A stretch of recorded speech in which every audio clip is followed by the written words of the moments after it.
Okay, so part 3 of moving from Ontario to Quebec, Nova Scotia. Now I'm thinking about Quebec because that's where we stayed and that's where we're going to touch on in this video.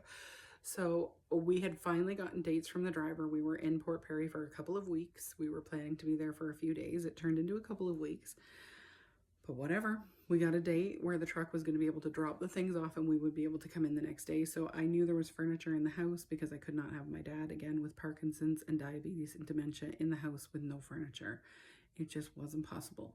The kids and I, my mom, the dogs, everyone, we could have put out sleeping bags on the floor and survived for a few days. We would have been fine. We were supposed to be quarantining our house when we got here. But my dad, there's no way he was going to survive without furniture.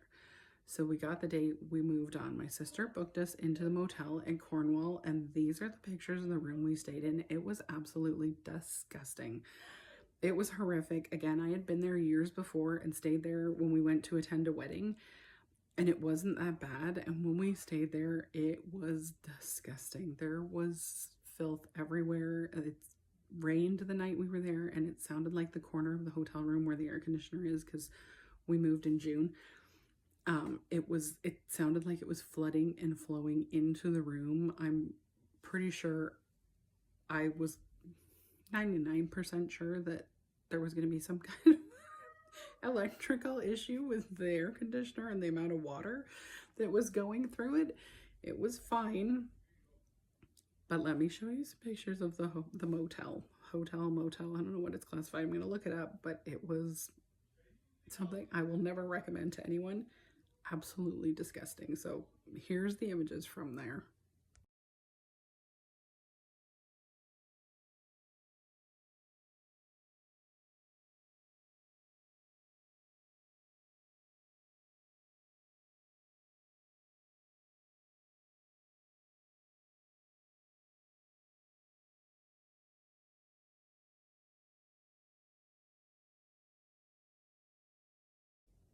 So we had no choice. We stayed the night there.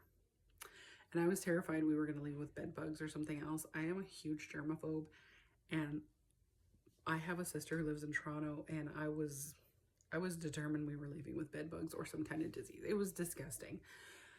But we moved on. The next day we went to the farthest edge of Quebec. We went as far as we could go, and we went to a hotel in Rivière-du-Loup. And the hotel we stayed in there was amazing. And if I have some pictures of it, I'm going to pop them up at the end of this video. It was very, very nice. A total 180 from where we stayed in Cornwall. Oh my goodness.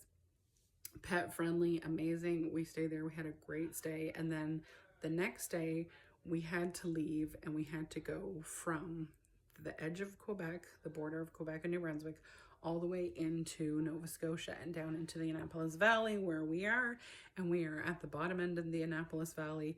So we had quite a ways to drive. So we got up early. We were told we had to drive all the way through. We were very thankful at that time that we hadn't decided to move to Yarmouth, because that was one of the places that was high on our list. And it was another 2 to 2 hours from where we ended up moving to. So thank goodness we didn't end up there, because I don't know what we would have done had the same kind of thing happened there. I'm sure it wouldn't have, but off we went. And we were told we were not allowed to stop. We were allowed to stop for gas and some food. And then we ended up finally getting to the Nova Scotia New Brunswick border. We pulled up to a little hut house thing they had. Everyone was stopped, and we had to show them this paperwork. And then we were told that we were not allowed to stop. We could get gas and pay at the pump. We were not allowed to go in and pay at the gas station. And then we were told, well, we're not that mean. If you need to, you can go in and use the washroom, but you have to have a mask on and everything like that, which was fine. I have no problems with certain things with the COVID restrictions and things like that. People wanting to social distance, whatever your thoughts and beliefs are on that is fine. However, I did have a big issue with them not allowing us to get out of the car and do anything other than pay at the pump, because we had been quarantined in Ontario in our house for months. I mean months. We had ordered groceries in. We had wiped them down on the front porch. We had done everything we were supposed to do when we were quarantined back there. we had not been at work. No one in the house had been at work. I had shut my daycare down. We had no contact with anyone. We had been literally isolated in our house for months. So if anything, it was more of a threat for us to come out here and start to interact and engage with people and actually be out in social settings than it is for us to go into them, because we had literally, and I mean, I'm not kidding, we had not been with anyone else. We hadn't even done the family bubble thing where we had met with other families and the kids had played or anything like that. We had been very, very restricted and isolated and stayed within ourselves. So we were told there would be a $2,000 fine per person for every instance. So if we all stopped and had to get out and go to the washroom at a gas station somewhere and they decided that they wanted to fine us or they weren't happy with that, there was 7 of us. We literally could have been fined $14,000 for going into the gas station and picking up food or going to the washroom or whatever if they deemed it wasn't an emergency. And again, with my dad and his mobility issues and health issues, we absolutely had to make a stop here and there, but we tried to be very careful anyway. So I'm going to skip on to part 4 because I'm not sure if I'm over on the time on this one. So hang on.